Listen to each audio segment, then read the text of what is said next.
ही स्वर है, चारों ओर एक ही संकल्प है और वो संकल्प और नारा है फिर एक बार, फिर एक बार, फिर एक बार। और बिहार के अंदर मुझे चौथी बार आने का अवसर प्राप्त हुआ इस चुनाव में।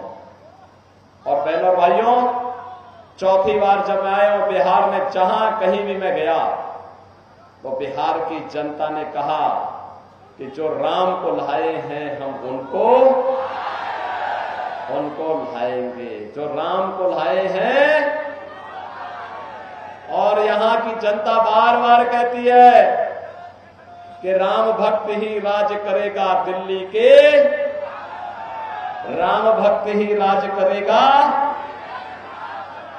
और हमारे मोदी जी ठहरे परम राम भक्त, और आपका सौभाग्य है कि 500 वर्षों की भगवान राम के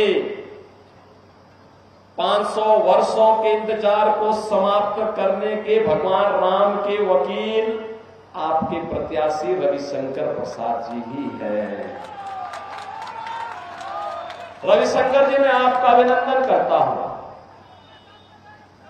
आपने, आपके पूज्य पिताजी ने आज से नहीं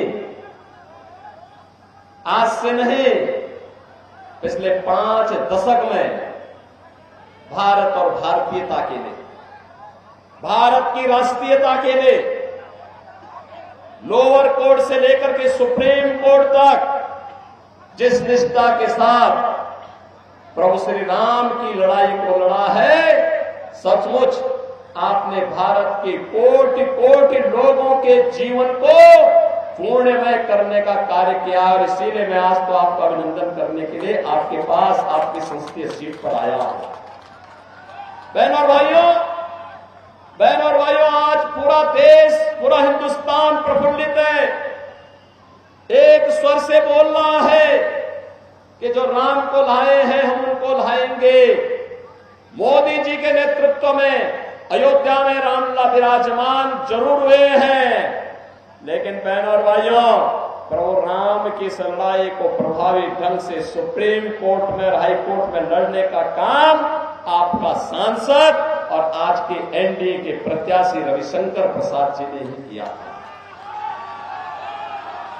लगातार लड़ते रहे, बिना रुके, बिना झुके, बिना डरे, उन्होंने इस लड़ाई को प्रभावी ढंग से लड़ा। और बहनों और भाइयों, आज उस सपने को साकार किया है जिसके लिए हम और हमारे पूर्वज लड़ते थे, कहते थे रामलला हम आएंगे मंदिर, रामलला हम आएंगे मंदिर वही, और अब तो मंदिर बन गया है। कितने, आप मुझे बताओ, कितने लोग हैं जिन्होंने 22 जनवरी के बाद अयोध्या का दर्शन किया है? कितने लोग हैं? मैं यहां पर इंजीनियर सतीश कुमार सिंह से कहूंगा कि चुनाव के बाद एक बार जब मुझे बता देंगे, यहां फतुहा के लोगों को अयोध्या धाम दर्शन कराने के लिए लेके आ जाइए, बाकी वहां व्यवस्था हम कर लेंगे। और बिहार के लोगों का तो अयोध्या के साथ और यूपी के साथ, उत्तर प्रदेश के साथ जो संबंध है, इसको कोई अलग नहीं कर सकता है। आत्मीयता का संबंध। हम लोग भी जब बिहार आते हैं तो हमें लगता है जैसे अपने ननिहाल जा रहे हैं, माता सीता का मायका। और बहनों और भाइयों, गर्व होता है हम लोगों को बिहार पर।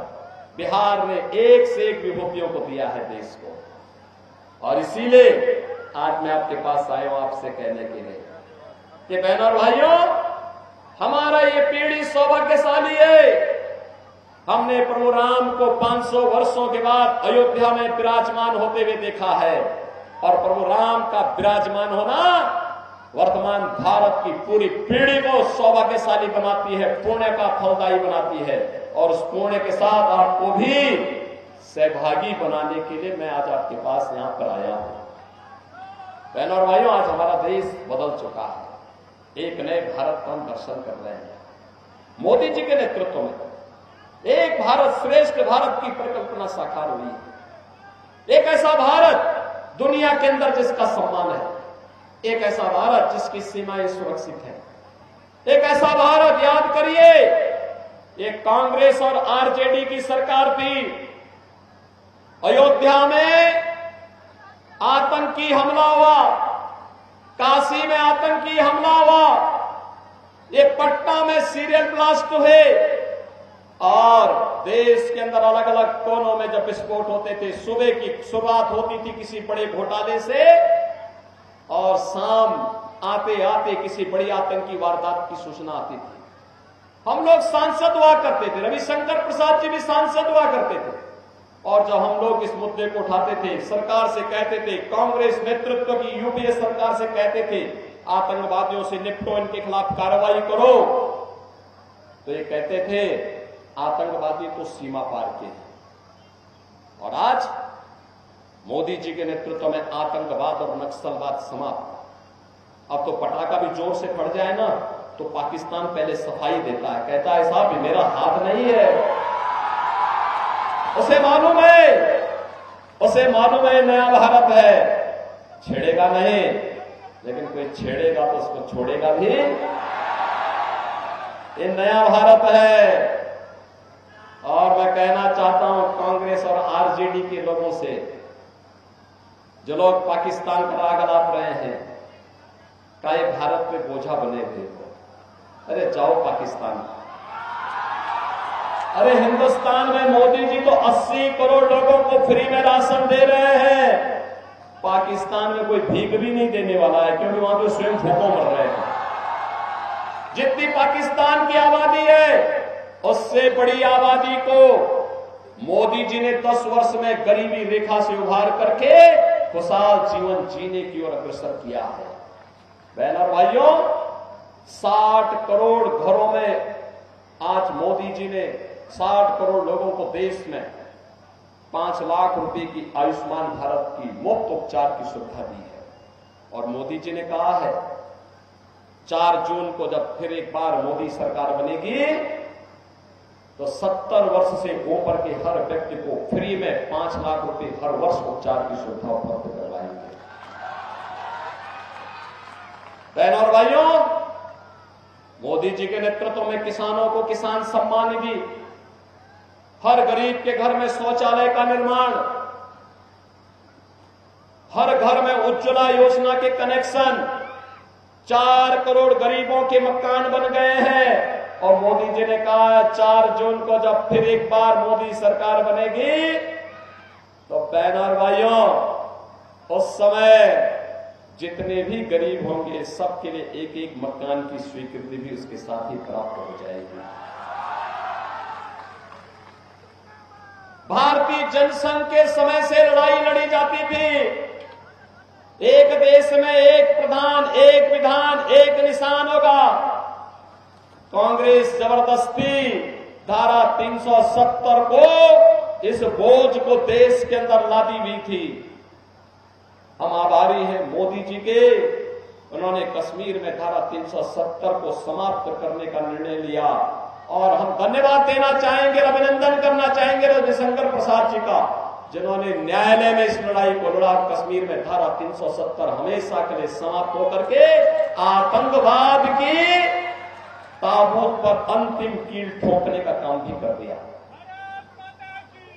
बहनों और भाइयों, आज नया भारत सम्मान भी दे रहा है, सुरक्षा भी दे रहा है, विकास के बड़े बड़े कार्य, हाईवे 4 लेन, 6 लेन, 12 लेन के, रेलवे, वंदे भारत, अमृत भारत और नमो भारत के रूप में, एयरपोर्ट की सुविधा, 1 डिस्ट्रिक्ट 1 मेडिकल कॉलेज की सुविधा, AIIMS, IIT, IIM, IIIT, NIT और वर्ल्ड क्लास यूनिवर्सिटी का निर्माण देश के अलग अलग कोने में हो रहा है। हर घर नल की योजना के माध्यम से शुद्ध पेयजल की आपूर्ति आज मोदी जी की प्राथमिकता है। एक नया भारत विकास भी कराता है और गरीबों के कल्याण के लिए, उनके जीवन में खुशहाली लाने के लिए कार्य भी कर रहा है। ये नया भारत अयोध्या में रामलला का भव्य मंदिर भी बनाता है। काशी में काशी विश्वनाथ धाम का निर्माण भी करता है। और काशी और अयोध्या जब पूरे हो चुके हैं तो अब हम मथुरा की तरफ भी थोड़ा थोड़ा उधर भी जा रहे हैं, क्योंकि भगवान हमारे कृष्ण कन्हैया कहां इंतजार करने वाले हैं। कृष्ण कन्हैया के कार्य को आरजेडी नहीं पूरा करेगी, क्योंकि उसको तो वोट चाहिए। उसका काम तो राम भक्त ही करने जा रहे हैं। राम भक्त इस कार्य को भी आगे बढ़ाने जा रहे हैं। और इसलिए बहनों और भाइयों, आज हम सब आपके बीच आए हैं। याद करिए, आरजेडी की सरकार और कांग्रेस की सरकार इस बिहार में क्या थी? पहचान का संकट खड़ा कर दिया था।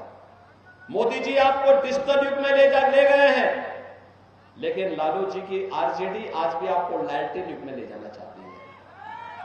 लालटेन युग में ले जाना चाहती है, क्योंकि वह चाहते हैं अंधेरा रहे। अंधेरा रहेगा तो अंधेरे में ही डकैती पड़ेगी, इसलिए नहीं चाहते हैं विकास हो जाए। इसीलिए उन्होंने विकास भी नहीं किया है, विकास कराएंगे भी नहीं। क्या स्थिति थी? न बेटी सुरक्षित थी, न व्यापारी सुरक्षित था। बिहार का नौजवान कहीं बाहर जाता था, हमें दया आती थी। देश को नेतृत्व देने वाला बिहार, प्रतिभाशाली हमारा युवा पहचान के लिए मोहताज होता था। क्या कर दिया था लालू जी ने? तो यहां पर क्या स्थिति पकड़ा दी थी? बहनों और भाइयों, 2017 के पहले यही स्थिति उत्तर प्रदेश में थी। और उत्तर प्रदेश में आपने पिछले 7 वर्ष में देखा होगा, एक भी दंगा नहीं हुआ। जितने दंगाई थे, सब दंगाइयों को एक एक करके राम नाम सत्य की यात्रा में भेज दिया गया।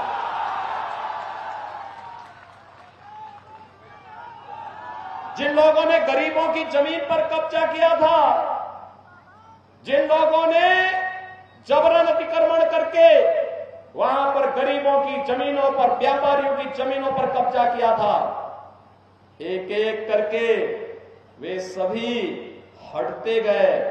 और जो ज्यादा ही भीड़ किस्म का था, उसके ऊपर बुलडोजर चलाने का काम भी बड़े अच्छे तरीके से कर दिया गया। आज बहनों और भाइयों, आप देखते होंगे वहां चढ़े जितने बड़े दुर्दांत माफिया थे, जो सब ये समाजवादी पार्टी, आरजेडी और कांग्रेस के शागिर्द थे, ये सब चोर मुसेरे भाई हैं। ये सब एक दूसरे के साथ जुड़े हुए थे। आज आप देखते होंगे उनके समय में माफिया चलता था तो सड़कें जाम हो जाती थी, सड़कें पूरी तरह खाली हो जाती थी, सारा प्रोटोकॉल स्थगित हो जाता था, उसका काफिला चलता था। और जैसे ही बीजेपी की सरकार वहां पर आई, एनडीए की सरकार आई, मुझे मुख्यमंत्री बनाया गया, आज आप देखते होंगे दुर्दांत माफिया जब पुलिस के सामने आता है तो उनकी पैंट गीली हो जाती है। आज उनकी हालत देखने लायक बनती है। वो कहते हैं साहब, गले में तख्ती लटका करके कहते हैं साहब एक बार जान बकस दो, बस हम थैली लगा करके अपना भरण पोषण कर लेंगे, अब किसी की जमीन पे कब्जा नहीं करेंगे, किसी निर्दोष को गोली नहीं मारेंगे, अव्यवस्था नहीं फैलाएंगे, अराजकता नहीं फैलाएंगे। और हमने भी कहा था, बेटी और व्यापारी की सुरक्षा के लिए खतरा बनोगे तो दूसरे चौराहे पर यमराज तुम्हें उठा ले जाएगा, चिंता मत करो। और बहनों और भाइयों, आज आप देखते होंगे कोई दंगा नहीं, कोई कर्फ्यू नहीं, कोई दंगा नहीं, वहां सब चंगा है। और मैं यही कहने के लिए आया हूं, यह परिणाम केवल भाजपा और एनडीए ही दे सकती है। बिहार विकास के जिस पथ पर आगे बढ़ा है।